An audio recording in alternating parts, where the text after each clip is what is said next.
Alrighty, folks, what is up and welcome to Not Another CFB Pod. This is week 11. That's just crazy. Week 11. Oh, man. I had a pretty, whatever week last week. 3-3 on my picks. I want to talk about the college football playoff again. I think it's something we're going to try to do every pod. If you're listening along, if you're watching, you can already tell it's just me today, solo show. But let's dive into these CFP rankings. Not a lot changed. Obviously, the big upset was Michigan State dropping from number 3. And who's in front of them? Michigan, who they just played a few weeks ago. The committee said, at the end of the day, we just thought Michigan was a better team. I mean, I don't know. That game happened. They played each other a few weeks ago. Michigan State had a big comeback victory. They beat them on the field. They have a better win. They have a win head-to-head. It's just odd, and I mean, obviously, like I said last episode, it's all a sham. It's for money, and we know that at this point. But you hate to see stuff like that because then they have to scramble to try to come up with a reason why. And anytime the chairman gets to talking and trying to be specific about why this team's here and why this team's here, you can tell it's all made up. It's all fraudulent. Alabama's still at 2 after only beating LSU by 6. But I want to give a big shout out to Kirk Herbstreit last week for just pumping up LSU the entire time, telling everyone how good LSU is, and they're just playing Bama so well. These guys are just all talent and blah, blah. They're 4-5, buddy. They're not very good. They have some individuals, sure. They're going to have some guys go in the NFL eventually, but they're not a very good football team right now. They work so hard to protect the SEC brand sometimes, the Big Ten brand. Sometimes it's just... It gets tiring. OU still at 8 behind Michigan State and Michigan and Cincinnati on the outside looking in. I mean, I expected it. I think I put out in a group chat. I didn't think OU was going to move. They didn't play. At the end of the day, they're 9-0. Baylor only dropping 1 spot in the poll helps a lot. OU plays them next week. It's a big spot. I think OU all of a sudden will have a ranked win if they win. And we'll see where they jump from there because then they'd be a 10-0 team with a top 15 victory. Things change a little bit. We'll see. You just got to let everything play out. There's still some weeks to go, some big games to go. So we'll see. We'll see. With all that out of the way, let's get into some picks. Like I said, folks, went 3-3 last week. Can't complain too much. It wasn't a great week for us, but the good news is we're still positive on the season. We're still rolling here. We're staying positive, keeping the vibes up. So let's get into this week. First up, early game, Saturday morning, Northwestern at Wisconsin. We're taking the Badgers, minus 24.5.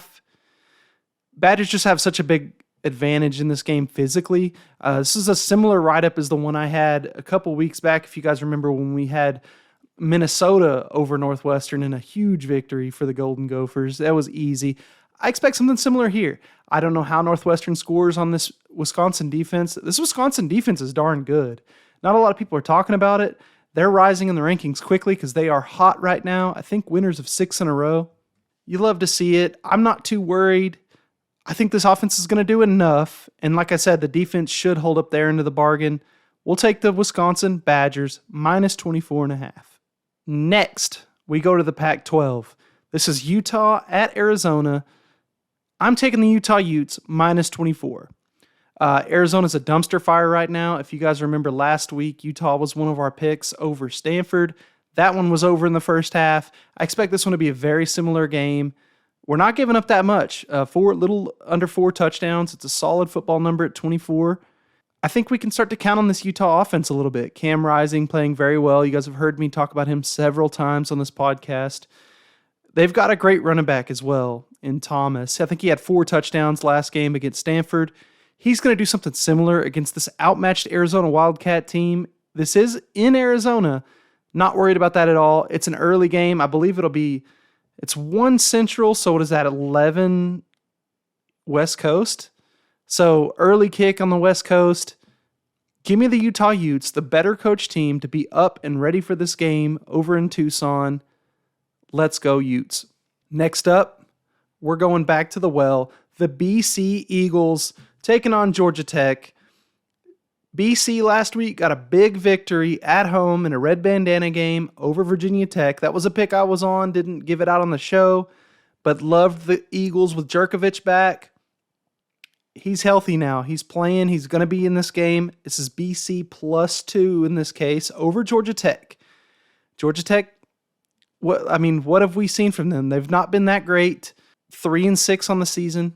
A lot of the power rankings make Boston College the favorite here, so getting 2 points is nice. This is a road game. I think it's a good spot to lean on Jerkovich. At this point, a pretty veteran quarterback. That team's got a lot of momentum. The defense is playing great for BC, so give me the Eagles +2. Next, we got an SEC matchup. You guys know how I love SEC matchups. We've got South Carolina Gamecocks at Missouri Tigers. We're taking South Carolina over the Missouri Tigers in a pick'em. South Carolina coming in with a huge win over Florida, 40-17. They ran the ball so well in that game, and the defense stepped up big time. Missouri 1-8 against the spread this year. Their one win came last week against the Georgia Bulldogs. They covered a 40.5 point spread, just barely, by 3 points. They covered their first spread of the year. What else can you say? South Carolina's not a great team, but they're running the ball well right now. Shane Beamer's got this team playing well. The defense has really got their ears pinned back, and they've been a solid defense all year. They got exposed a little bit against Texas Tech at Texas Tech, but that can be a tough spot to play. I'm just going with the Gamecocks here in the pick'em. I think that's great value against a Missouri team that's been disappointing all year and lacks physicality. Next, guys, we're getting back in the weeds. We're going with Arkansas State Red Wolves versus UL Monroe under 66.5. You're going to look at some of the totals for these teams and think, man, they can score a little bit. Okay. But you got to understand, it's because the other teams are up so big on these teams that they run up the score, and then there's garbage time points for these teams. They're not great offenses. They're teams that have sputtered all year long and been beat up on. Usually when that's the scenario, even if they're involved in high-scoring games, you get two bad offenses together, you're not going to score a bunch of points. I don't care how bad the defense is. If the offense is dysfunctional, you're not going to get that many points. I like this under 66.5. Washington State Cougars versus the Oregon Ducks. We're looking at the over 56.5. DeLora for Washington State's had a pretty solid year. He's a veteran quarterback at this point who's been on this team for a long time. Obviously, Washington State fired their coach. There was a lot of drama around that. But since then, they've been playing some good football. Winners of 4 out of their last 5. The offense is starting to click. The defense has been playing well, but they also haven't played an offense like Oregon. Oregon with Anthony Brown. They're running the ball with Travis Dye now due to injury, but Dye's looked great. This is mostly a running team. The physicality is there. They're starting to get a little more healthy along the offensive line, Oregon is. So I'd like this over 56.5. We're at Pac-12 after dark where weird things happen and a bunch of points are scored. Almost always, at least. So over 56.5. It's a nice total for us. All right. And I guess that's it, folks. Wrapping it up. It's been a fun show this year, 11 weeks in. Been having a blast, and hopefully, fingers crossed, we'll have some big news for you guys coming real soon about the show. Keep telling the picks. If you fade them or whatever, let me know. I love talking about these picks on Twitter at Potato Gobbler.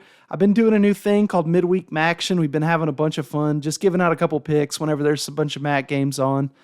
Trying to find an angle on these games. They've been a blast to watch. The Mac games have. So those are really fun to bet on because they're just so chaotic and you don't know what's going to happen. But thanks again, guys, for listening. Remember, we're on Spotify, YouTube, or Apple Podcasts, so whatever your preference is. If you want to see my ugly mug on your screen, then you can watch on YouTube, but otherwise on those streaming platforms. Keep it locked in, guys. The picks are starting to get hot, and I'm feeling good about the board this week. Did lots of research, trying to get you guys some winners.